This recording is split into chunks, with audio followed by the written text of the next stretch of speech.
hoy estamos hablando 7 usos para en español, ¿sí? So 7 uses for para, 7 specifically medical Spanish uses for para in Spanish. This is lección número 2, lesson number 2 in our series. We started last week with por, so if you missed that one, look for this imagery and you can find the video lesson for last week, okay? Just scroll down and find the video lesson. Bien, let's start with some meanings of para in español. So some things that para can mean. Remember, like we looked last week, that por can mean a handful of things beyond for. And so we're going to see right now that para can mean several things beyond for as well. Okay, so first of all, for, and it's the use. So for the use of something, it's intended use, okay? For can also mean in order to, or so that, okay? Which is our next one, so that, okay? For him or her, so something that an object is intended for. If I have a gift and I want to give it to you, oh, this gift is for you. That's a use of para. By a particular time in the future. So if you want to say, well, by September, I'm going to this, that, or the other, then that would be a good use of para, okay? To work for, so employment. Any time you're talking about who you work for or he works for, then it's para, trabajar para. And thinking general direction that we're headed, if we're headed to a place or toward a place. Yes, there are other words in Spanish to say that as well, like a for to or hacia, toward, but para also works in this case. So let's look at some examples. Unos ejemplos, empezamos with this frase. Necesitamos hacerle rayo X, so we need to do an X-ray. Necesitamos hacerle rayo X para ver si hay una fractura. So we need to do an X-ray in order to see if there's a fracture, okay? So para en ese caso is more like in order to, okay? Estas pastillas son para controlar el azúcar. These pills are for controlling blood sugar. So this one is for like the use or the intended purpose, right? Estas pastillas son para controlar el azúcar. Este antibiótico es para usted, pero el jarabe es para su hijo. So this antibiotic is for you, okay? You're the recipient. But this syrup is for your son, okay? He's the recipient. Su próxima cita es para el 2 de junio. So your next appointment is for June 2nd. Okay, so that time in the future es para. Nosotros trabajamos para la clínica. We work for the clinic, okay? Employment. Para una clínica pequeña, nosotros ayudamos a muchos pacientes. For a small clinic, we sure help a lot of patients. We're going to see that one of the uses that we didn't see on the initial slide is when you're making a comparison. So you're saying, for such a small clinic, we do this, that, or the other, okay? Bien. Sígame, por favor. Vamos para radiología. Okay, so follow me, please. Let's go to radiology. Vamos para radiología. So that direction that we're traveling to, okay? Bien. Tenemos un acrónimo. We have an acronym for para as well. And the acrónimo is perfect. Perfect. Vamos a ver los primeros 3 usos de para aquí. So, primero, purpose, the intended use of something. Ejemplo, nosotros le hacemos radiografía para ver los huesos. Okay, so we do an X-ray or X-ray, let's stick with that. A veces mi inglés es terrible. Nosotros le hacemos radiografía para ver los huesos. So, in order to see the bones. La asociada médica, the PA, le examina para diagnosticarle. Okay, So the PA examines you in order to diagnose you. Okay, we've got a few underlined words here, and I want to point out why. First of all, whenever you use para with a verb, the verb is not going to be conjugated. Para, in this case, works like most prepositions, de, a, and por as well. When you have a verb that directly follows those, antes de, después de, or para or por, then the verb is usually not going to be conjugated. Okay? Bien. La asociada médica le examina para diagnosticarle. Okay, the PA examines you in order to diagnose you. Now, I underlined these because I wanted you to think about placement of the le. This le refers to usted. It could also refer to él or ella. It's an indirect object. But why is it before the verb here and then attached at the end there? Simple rule. In most cases, you will have the direct object or indirect object pronoun. This is indirect object. You'll have it before the conjugated verb. However, when the verb is not conjugated, when it's in its infinitive form, it's always attached at the end. Okay? So, bien.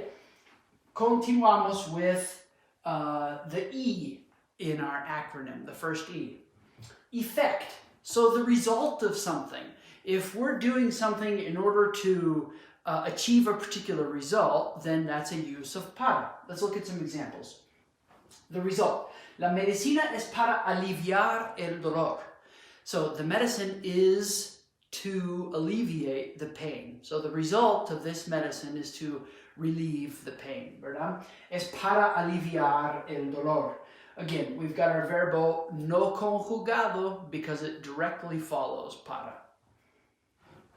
La tablilla, the splint, es para inmovilizar el brazo. So the splint is to immobilize the arm, okay? Inmovilizar. La tablilla es para inmovilizar el brazo. Again, we're seeing that the verb is unconjugated. Okay, the R use of para. The recipient, who something is intended for, or who something is given to. Okay, let's look at some examples. Esta insulina no es para usted. This insulin is not for you. No es para usted. Es para su papá. This insulin is for your father. La metformina, however, la metformina es para usted. But the metformin is for you. Okay? Bien. Continuamos with our second batch of uses. So the F and the E now. So the F refers to the future, a date or a general time in the future that we are referencing, okay? That something is expected, that something should be completed by, or that you have your next move to make, kind of thing, okay? So let's take a look. Probablemente vamos a darle el alta para finales de esta semana. What the heck does this sentence say? First of all, probablemente, probably, vamos a darle el alta. What is dar el alta? Anyone who works in a hospital needs to know this. Dar el alta is to discharge from the hospital. Probablemente vamos a darle el alta para finales de esta semana. And what this really says is we'll probably discharge you around the end of the week. Para finales de esta semana. It's not a specific date, it's just the end of the week. Finales de esta semana. Okay, su próxima cita será en 3 meses. Your next appointment will be in 3 months. Así que, so, that's how you say so, or therefore. Así que, más o menos para mediados de agosto. So more or less around the middle of August. ¿Sí? Más o menos para mediados de agosto. Okay, bien. Future time. Let's look at this, the E use here, the second E use. Employment. We've seen this, but let's look at some examples. Rory trabaja para Common Ground International, right? Okay. It's who I work for. How about usted? ¿Usted trabaja para una clínica o un hospital? Usted trabaja para, do you work for a clinic or a hospital? Bien, our last two uses, the se y la te. The C is comparison. Whenever you are saying, well, for such an old guy, Rory sure is handsome. Okay, bien. We'll see a different example.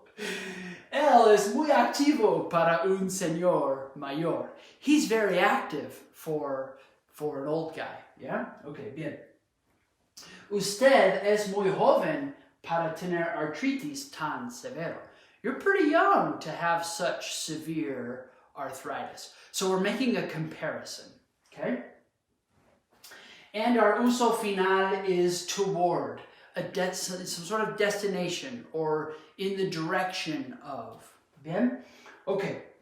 Un ejemplo. ¿A dónde va, amigo? Where are you going, friend? Voy para el trabajo. I'm going to work. Voy para el trabajo. I'm headed toward work.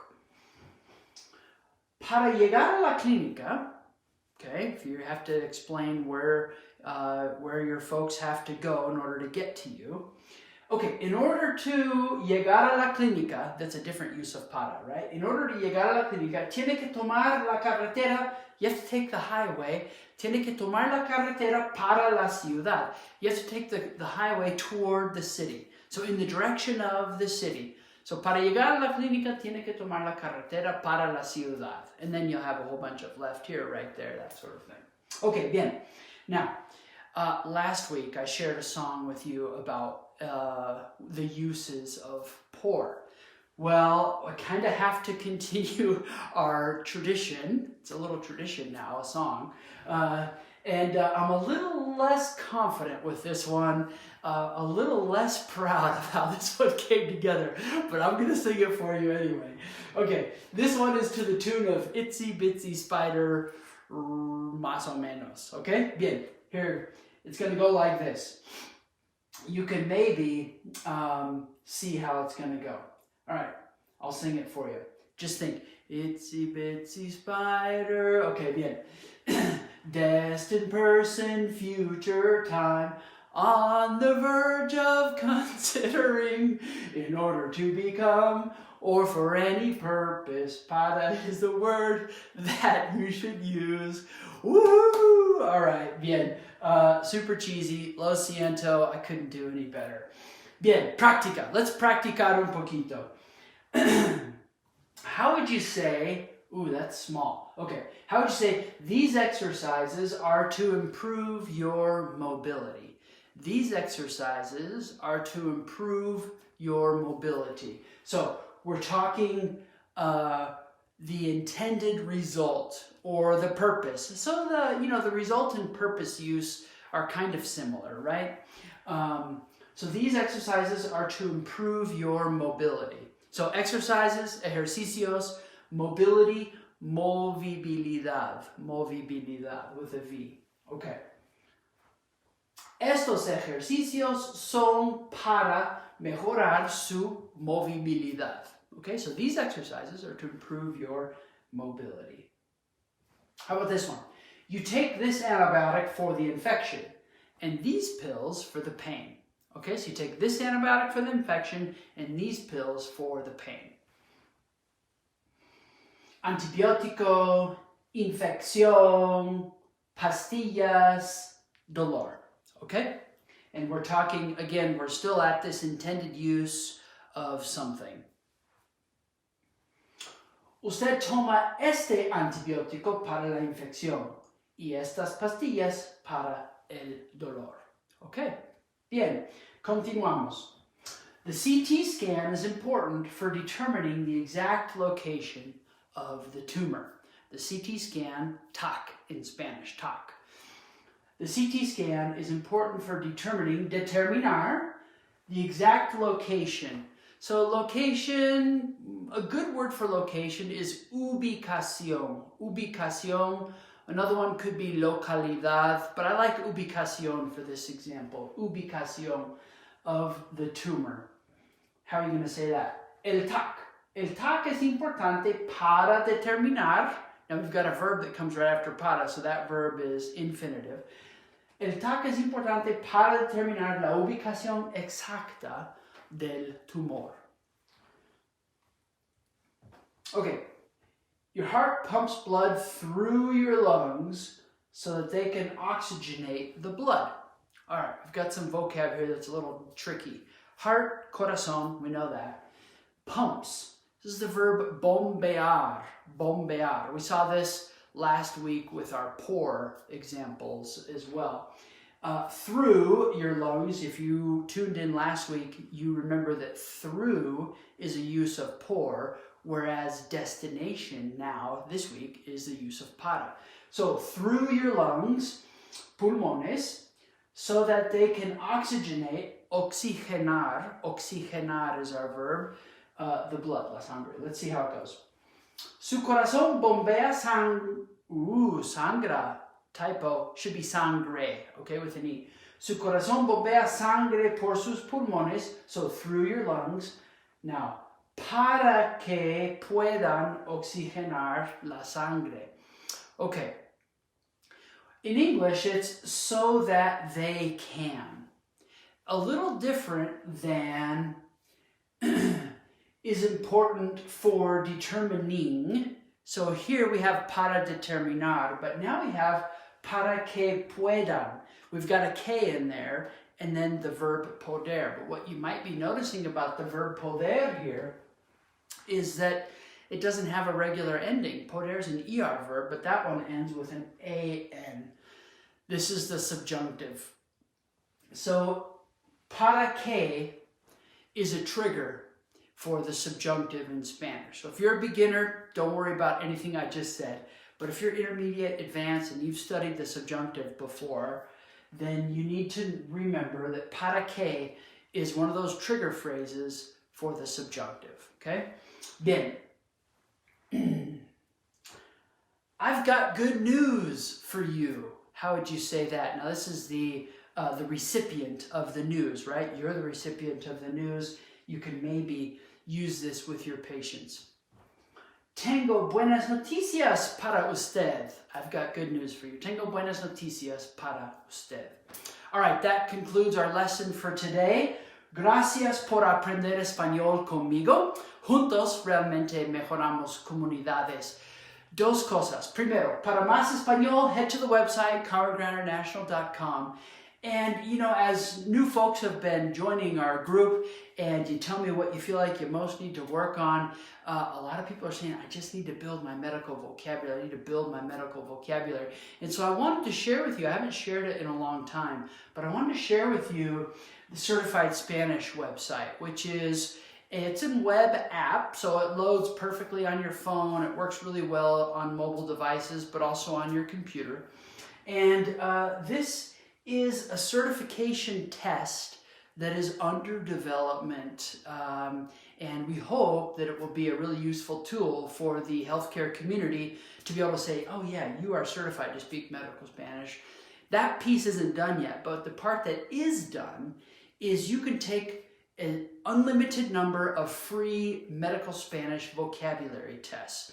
So get in there, you could take quick, you know, like 10, 20 question tests or longer 40 question tests. And when you have a few minutes, just get in there, create a free account. It's super easy.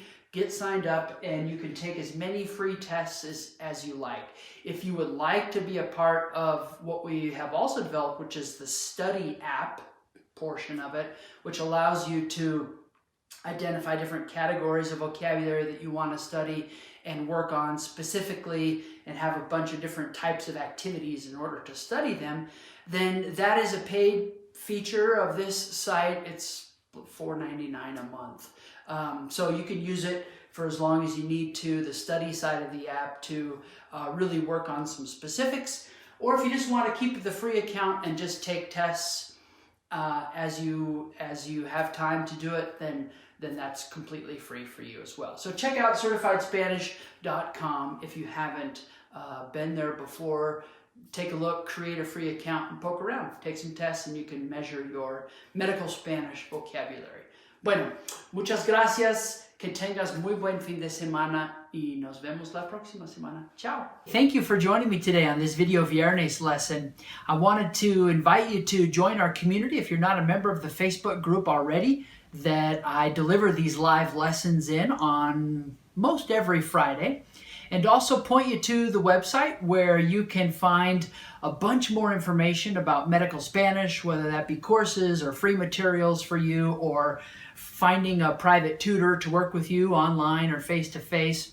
And also let you know about some amazing Spanish immersion programs, either you as a medical person or your significant other as working in some other industry or your family. If you want to improve your Spanish and you have time and budget to go do some travel, our programs are pretty amazing. I think it'd be fun to work with you. And finally, if you have some document work at your clinic or at your hospital or within your setting that needs to be professionally translated, shoot me a message, upload your document to us, and we can get you a quick quote and help you out with your Spanish language documents as well. Have a great day.